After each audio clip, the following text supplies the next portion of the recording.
meye mujel melo melon memento meye mundim oro mama si makulibe don melo yengning iweni ata mehemle. Bonjour et heureux de nous retrouver à Parlons-en. Nous parlerons de la chair.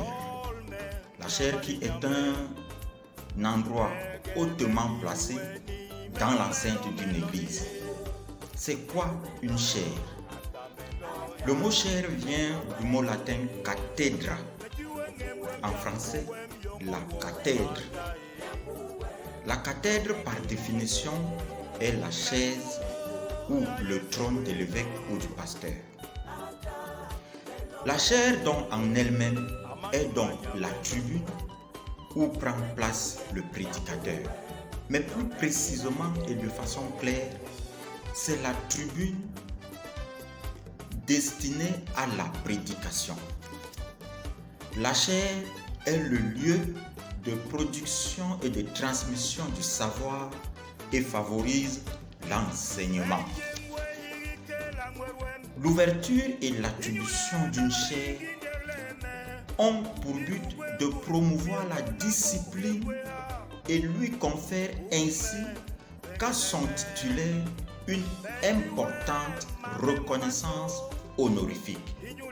L'ouverture d'une chaire en termes honorifiques, d'influence ainsi qu'en termes d'attractivité pour les fidèles est en grande partie liée à la personnalité de son titulaire.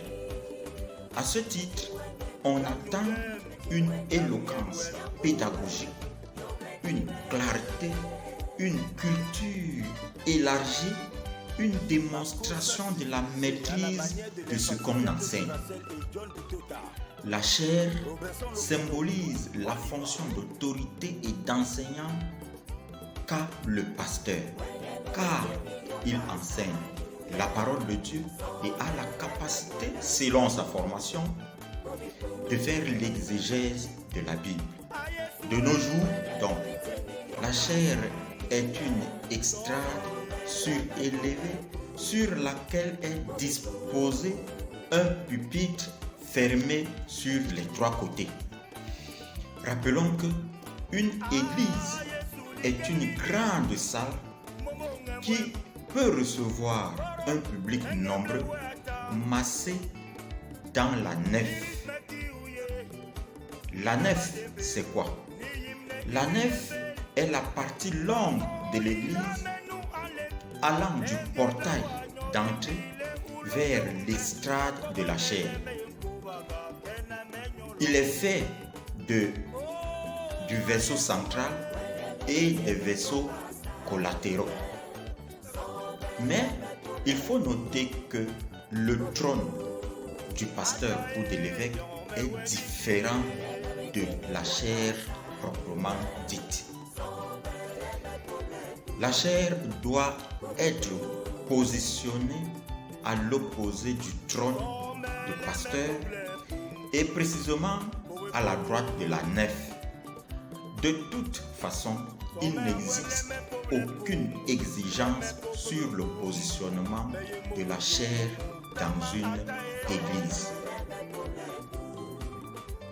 Dans la tradition religieuse, un édifice religieux, je voudrais dire l'église proprement dite, garde son caractère, le même caractère sacré que tout ce qui s'y trouve dans son enceinte, c'est-à-dire à l'intérieur même de l'église.